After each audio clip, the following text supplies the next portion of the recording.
मेरे पिता ने भले ही गाड़ी बंगला करोड़ों की दौलत ना कमाई हो, लेकिन हमें कभी गलत रास्तों पर जाने नहीं दिया।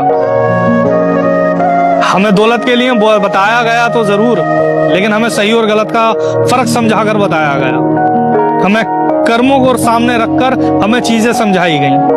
हमारे यहाँ कभी ये जिक्र नहीं हुआ दौलत को लेकर। हाँ, दौलत को लेकर हमें बताया गया कि बनाना है और बहुत बनाना है, लेकिन सही और गलत का रास्ता इख्तियार करने के लिए बताया गया। हर चीज में सही और गलत। जिन